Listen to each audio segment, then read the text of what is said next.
안녕하세요. 주동식입니다. 오늘은 그 경제 사령탑 교체 문제를 가지고 노선 변화 없는 이제 경제 사령탑 교체 이런 주제로 말씀을 드리고자 합니다. 사실 그 출범 이후 끊임없이 불화설이 다 돌았죠. 뭐 이른바 김앤장이라고 그러더라고요. 김동연과 이제 장하성 그래서 이제 김앤장 유명한 법무법인이죠. 이제 여기서 이렇게 부르는데 이제 그 말썽이 많고 분란이 계속 끊임없지 않았던 이 경제 사령탑이 동시에 교체가 됐습니다. 원래는 이제 뭐 누구를 먼저 교체하고 서로 관계를 뭐 따지고 그랬는데 결국은 동시에 교체하는 걸로 이제 결론이 나왔습니다. 장하성은 이제 즉각 자리에서 물러났고 김동연 부총리는 현재까지는 이제 자리에 남아 있습니다. 후임인 홍남기 후보가 이제 국회 청문회 절차를 통과하길 기다리면서 예산안 통과 등 내년 예산안이죠. 후속 작업을 하고 있는 그런 상황입니다. 이제 문제는 이런 교체가 갖는 의미입니다. 이게 단순한 인사 교체가 아니거든요. 경제 사령탑 교체잖아요. 두 사람은 나란히 행정부와 청와대 경제 사령탑을 나란히 교체한 건데 우리나라도 경제가 지금 굉장히 어려운 상황이지 않습니까? 그렇기 때문에 이 경제 사령탑 동시 교체라는 게 굉장히 좀 큰 의미를 갖는 거거든요. 여기에 대해서 바라보는 사람들의 눈도 이제 많고 기대감도 크고 그런 상황입니다. 이제 큰 다음에는 이제 이 인사 교체가 단순한 인물 교체로 그쳐서는 안 되고 문재인 경제 정책의 어떤 방향 전환, 최소한 수정 같은 거로 좀 이어지지 않겠냐는 그런 기대가 많거든요. 하지만 현재까지 드러난 걸 보면은 이번 경제 사령탑 교체가 문재인 정권의 경제 노선 그리고 정책 방향의 전환이라고 그리고 보기는 좀 어려울 것 같습니다. 김동연과 장하성은 이제 문재인 정권의 일기 사령탑의 투톱이라고 불렸죠. 좀 사실 투톱이라고 말이 좀 말이 어폐가 있습니다만 하여튼 이 투톱이라고 불렸는데 이들이 이제 취임 초기부터 끊임없이 갈등설, 불화설 그 한가운데 있었습니다. 장하성 같은 경우는 이제 소득주도 성장 이 입장을 대표한 반면에 김동연은 이제 그런 정권의 공식 입장이라고 할 수가 있죠. 공식 입장에 노골적인 반박까지는 아니지만 상당히 좀 다른 목소리를 냈어요. 그리고 어느 정도 속도 조절이 필요하다 하는 이제 그런 입장이었습니다. 이들이 이제 임기 시작부터 나란히 물러난 순간까지 불협화음이 끊이지 않았다는 것은 이 경제 정책을 둘러싼 집권 세력 내부의 갈등이 이렇게 대단히 컸다는 이야기거든요.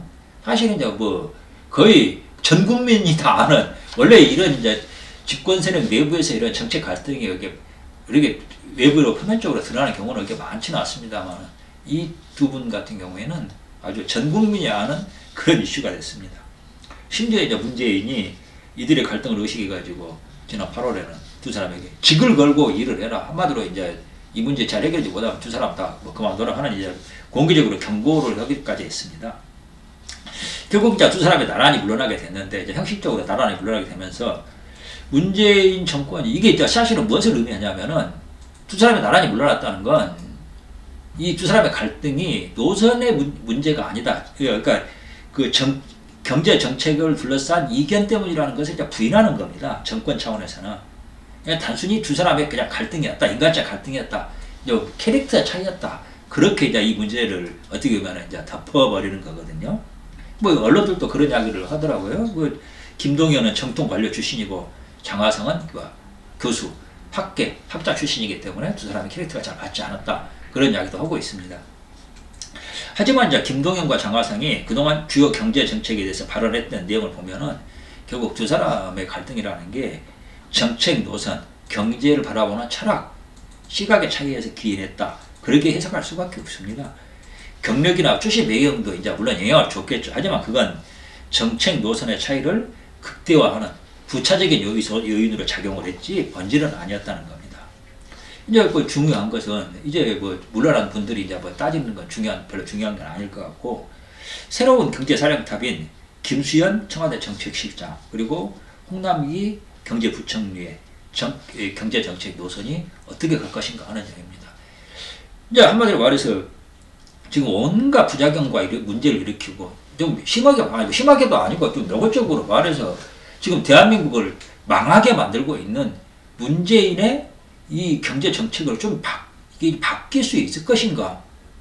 하는 그 가능성입니다. 여기에 대해서 많은 분들이 이제 좀 그렇게 돼야 된다고 기대를 걸고, 기대를 건다기보다는 요구를 하고 있는데, 이쪽이 오히려 지금 드러난 걸 보면은 뭐 소득주도 성장이니 뭐니 하는 이제 문재인 정권의 기존 경제 노선은 뭐 수정은커녕 오히려 더 강화되고 그 추진 속도도 훨씬 빨라질 가능성이 커 보입니다. 우선 뭐 김수현 신임 그 정책실장이 이제 뭐 그 사람이라는 게 어떤 그 뭐라 그럴까 이 배경을 갖고 캐리어를 가져왔고 경력을 가져왔는 거 하는 거 보면은 그 사람이 어떤 사람인지 알 수가 있잖아요. 뭐 부동산 정책, 빈민 운동을 했던 사람이고 부동산 정책 했던 사람인데 좌파적 관점을 일관되게 고수해온 사람입니다. 뭐 제가 개인적으로 좀 이 김수현 정책실장을 아는 분들에게 이야기 들어봐도 좀 단적으로 말할게요. 무능하다고 이야기를 좀 하더라고요. 정말 능력은 무능하다. 뭐 성격은 좋다. 그 정도 이제 평가가 좀 많습니다. 이제 단지 이 김수현의 특징은 뭐라 그럴까 이제 좀 그 소신, 고집, 밀어붙이는 그런 건 있는 것 같습니다. 문재인이 굉장히 이제 그 신뢰한다고 그러는데 그런 그 문재인의 신뢰라는 것도 김수현의 그런 고집, 소집, 일관성 거기서 기인한다고 좀 봐야 할 것 같습니다. 김수현의 별명이 차돌이라고 그러지 않습니까? 한마디로 단단하게, 단단하게 소신 가진 것은 자기가 믿는 건 옳다고 믿는 건 끝까지 양보하지 않고 밀어붙인다. 그런 뚝심과 일관성이 있다. 뭐 이제 그런 평가라고 봐야 할 것 같습니다. 이제 김수현 실장 이제 이미 그 시그널을 내놨어요. 바꾸지 않을 거라는 거. 문재인 정권의 경제 정책 노선을 수정하지 않을 것이라고 이제 그 기자간담회에서 정책실장으로 임명된 뒤에 처음 가진 기자간담회에서 밝혔죠. 소득주도 성장, 혁신 성장, 공정경제 등 세 가지는 분리가 불가능한 패키지이기 때문에 큰 틀에서는 수정하지 않겠다 밝힌 겁니다. 큰 틀에서 수정하지 않는다. 이 세 가지가 사실은 이 같은 맥락에서 이야기할 수 없는 건데 뭐 큰 틀에서 분리가 불가능한 패키지라고 말하는 것 자체를 봐도 이 김수현의 이 그 경제에 대한 시각을 알 수가 있습니다. 이제 뭐 속도와 균형에 있어서는 염려가 있을 수는 있다. 그리고 뭐 기존 정책의 미세 조정의 가능성을 남겨뒀습니다. 뭐 경제 하방 압력이 높아진 것은 분명한 사실이며 그 여러 제반의 대외 환경도 불확실성이 누적된 건 사실이다. 그렇게 이제 전체 깔고도 그럼에도 불구하고 이게 위기냐 아니냐고 말하는 것은 적절하지 않다. 한마디로 위기로 자체를 좀 부인한 겁니다. 현재 우리나라 상황이 경제 상황이 위기라는 인식 자체에도 동의하지 않고 있다는 이야기입니다. 결국 이제 문재인의 이번 경제사령탑 교체는 경제 위기의 근본 처방, 즉 경제 정책 노선의 수정이나 변경은 없이 단순히 인물만 바꿔서 그냥 이미지를 보여주겠다는 겁니다. 자기네들이 뭔가 노력하고 있다. 뭔가 좀 그 해결해 보겠다는 이미지 메이킹 이상의 의미는 갖기 어려운 거 아닌가 그렇게 보고 있습니다. 심지어 뭐 심각한 경제 위기를 이야기하고 있는 소득주도 성장, 최저임금 대폭 인상, 주 52시간 노동 등의 정책을 더 강경하게 밀어붙일 것으로 보입니다. 이제 이것은 위기에 처한 대한민국의 경제를 파탄으로 몰아갈 가능성이 큽니다. 이미 이제 국내 외적으로 모든 경제 시그널이 긴급 상황을 지금 레드 알럿을 울리고 있거든요. 비상벨이 울리고 있는데 문재인 정권은 귀를 막고 있는 겁니다. 그리고 이 상황에서도 기프시조선 퍼주기에 좀 올인하고 있습니다. 그러면은 이 정권이 하고 있는 유일한 경제 정책이라는 게 기프시조선 퍼주기 아닌가 그런 생각이 들 정도입니다. 이제 뭐 김수현 홍남기 팀이 김현장이 보여준 것 같은 불협화음을 드러내지는 않을 것 같습니다. 우선 이제 김동연, 정하성 대비 김수현, 홍남기 팀의 인물 중량감이 좀 차이가 있죠. 김동연은 이제 정통 관료이기도 하고 또 교육자 경력도 있죠. 그리고 기타 사회활동 등에서 좀 중량감이 상당히 큰 인물입니다. 장하성도 물론 유명하고 뭐 대중적 인지도가 있죠. 스타 경제학자라고 할 수가 있습니다. 하지만 뭐 행정 경험이 뒷받침된 정책 역량에서는 결코 김동연을 뭐 넘보기 어려웠습니다. 실제로 이 행정부에 대해서 누구 말이 맞는지는 뭐 뻔하게도 관료들이 다 아는 거 아닙니까? 단지 이제 장하성이 정책실장으로서 소득주도 성장론에 그걸 업고 있었기 때문에 뭐 갈등이 많았는데 장하성 같은 경우는 이제 뭐 정권 핵심부의 이론이라고 보기는 어려웠죠. 반면 이제 김수현 같은 경우는 정권 핵심 중에 핵심, 시세 중에 시세라는 평가를 받고 있습니다. 뭐 속된 말로 그런 말 있죠. 진짜가 등장했다. 이제 그렇게 볼 수가 있습니다. 그런 점에서 정책 추진의 속도나 발언의 중량감은 장하성과 비유가 될 수가 없습니다. 차이가 있다는 거죠. 거기에 비해서 홍남기 부총리 후보는 정통 관료 출신이지만 비교적 실무형에 가깝습니다. 시킨 일 잘하는 캐릭터라는 겁니다. 김동연처럼 자기 입장을 내세울 만한 그 입장은 못 된다는 겁니다.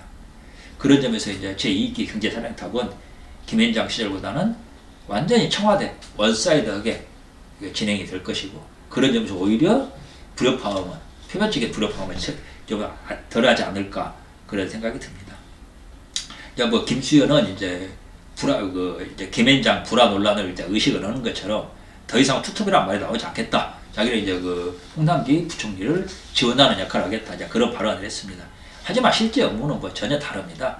현실적으로 이제 구조가, 우리나라 지금 현재 그 어떤 구조가 청와대가 주도할 수밖에 없는 그런 상황입니다. 리더가 생각이 바뀌지 않으면 보좌진들도 점점 저열화, 그러니까 한마디로 그 후퇴하는 거죠. 퇴행하는 그런 경향이 있습니다. 바꾸면 바꿀수록 허접해진다는 얘기입니다. 결과적으로 추락은 가속화합니다. 사실 이제 사람들에게 욕을 많이 얻어먹기는 했지만 김현장 팀은 아마 문재인 정권이 임기 내내 꾸릴 수 있는 베스트 오브 베스트 그런 경제 진영이었을 겁니다. 새로 뭐 이제 화장을 바꿔서 나오는 게 이제 임수철이라고 그러더라고요. 임종석, 김수현, 김현철, 이 라인이 김현장보다 더 나은 역량을 갖고 있는가, 그거라고 볼 수는 없습니다.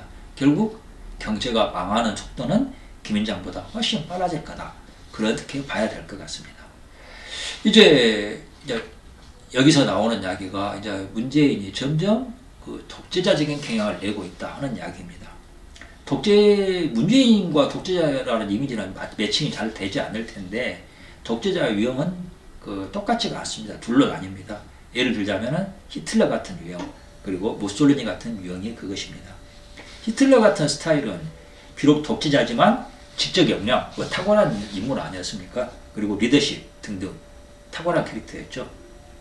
무솔리니는 그 반대의 경우였습니다. 물론 이제 무솔리니도 천재였다 하는 이야기도 평가도 있고 그렇습니다만은, 실제로 정치적 행보를 보면은 그 역량이나 리더십이 이제 히틀러에 비하면 굉장히 뒤떨어지는 허접한 스타일이었다고 좀 봐야 될 것 같습니다.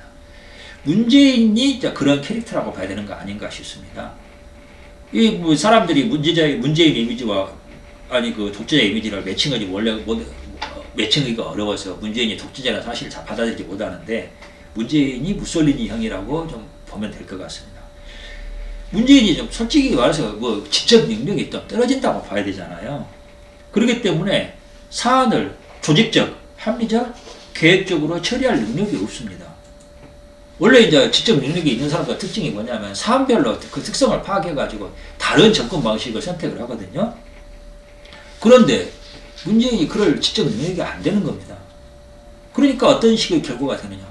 자기에게 가장 손쉬운 방식, 익숙한 방식, 자기가 이미 기존에 알고 있었던 방식으로만 일을 처리합니다. 이런 걸 보고 이제 서양 속담이 있죠. 늙은 말에게는 뭐 새로운 재주를 가르칠 수 없다고 그런 말이 있잖아요. 이게 결국 이제 그 문재인의 현재 상황이라고 보는데, 그러다 보니까 자기가 알고 있는 방식만 하는 겁니다. 다른 걸 새로 배우지를 못해요. 뭘 할지도 적용할 수도 없고. 그게 결국 실은 독재자의 길이거든요. 이게 이제 나라 망해먹고 폐망하는 그런 독재자의 길인 겁니다.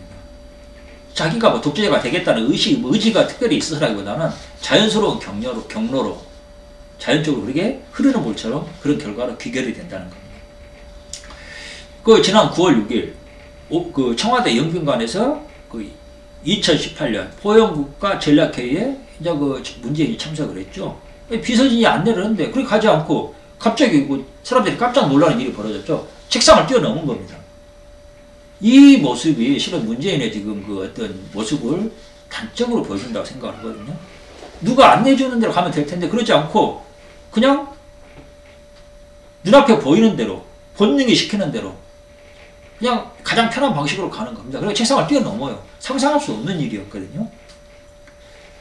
박근혜 정권 당시에 국회의 인사청문 결과 보고서 없이 대통령이 직권으로 임명한 인사가 모두 10건이라고 합니다. 이제 4년 좀 이제 그 정도 기간 동안에. 그런데 문제는 임기가 2년도 채 되지도 않았는데 벌써 10건이라고 그럽니다.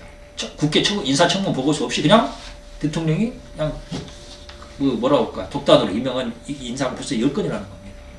이게 뭘 말합니까?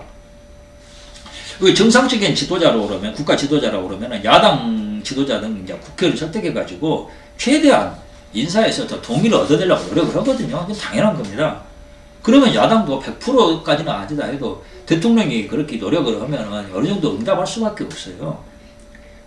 어느 정도 야당도 국정의 파트너잖아요. 그렇기 때문에 일부 인사는 통과시켜주게 됩니다. 그런데 문제는 이제 그런 노력을 하기 못하는 거예요. 그냥 싫은데 생각이 하기가 귀찮은 겁니다. 뭔가 노력해야 할 방법 자체를 모르고 그렇게 할 생각 자체가 떠오르지 않는 캐릭터예요. 이 지적 능력이 부족한 사람의 특징이 뭐냐면은 육체적인 일보다 정신적으로 지적으로 일을 하는 걸 훨씬 피곤해하고 힘들어합니다. 지금 문재인이 실은 그런 캐릭터, 그런 상황이라고 봐야 될 것 같습니다. 청와대 비서진이 도와줄 수도 있지만 리더가 그런 문제에 적극 챙기지 않으면은 비서진도 도와줄 수가 없어요. 주도적으로 나설 수가 없는 겁니다. 문재인의 저런 특성, 저런 귀차니즘이라고 할 수가 있죠. 거기서 나타난 모습이 이번 경제팀 개편이라고 봐야 할 것 같습니다. 이제 홍남기 경제부총리 후보 시키는 일 칼같이 하는 업무는 잘 챙기는 스타일로 알려져 있습니다. 근데 벌써 이제 경제 위기라는 인식에 동의하지 않는다 그런 발언을 시작했죠. 그리고 김수현 아까 제가 무능하다는 이야기도 했습니다만 사실은 참여정부 당시에 주택정책 포함하고 그다음 올해 이 정부 들어와서도 이 주택정책 망해먹고 있지 않습니까? 손대는 정책마다 거의 국가를 위기로 몰아넣는 그런 화려한 경력의 김수현인데 이제 이 두 캐릭터가 결합을 했습니다. 어떤 결과가 될 것인가? 굉장히 우려스러운 부분이 아닐 수가 없습니다. 김현장 팀이 망했으면 그 원인을 분석해 봐야 됩니다. 그러면 사람을 바꾸면서 최소한 노선 수정까지는 아니더라도 어느 정도 보완을 하면서 시작을 해야 되거든요. 그런데 그렇지 않으면 이제 사람을 바꾸는 이유나 명분 자체도 국민들을 설득하기 어렵습니다. 왜 사람을 바꿨느냐? 이렇게 할 거면 이제 그런 이야기가 나오게 된다는 겁니다. 근데 이제 문재인은 사람을 바꾸면서 경제 정책에 실패했다는 것을 사실상 인정한 셈이거든요. 그러면서도 노선은 바꾸지 않습니다. 지가 옳다고 생각하는 거 경제 정책 그대로 고수하고 오히려 더 강화하고 점점 속도를 내겠다는 겁니다. 이것저것 생각하거나 그러기가 싫은 겁니다. 문재인의 내 역량에서 안 되는 놈들 바꾸는 이상에 노선에 대한 수정이라거나 하는 개념은 역량 초과의 이슈입니다.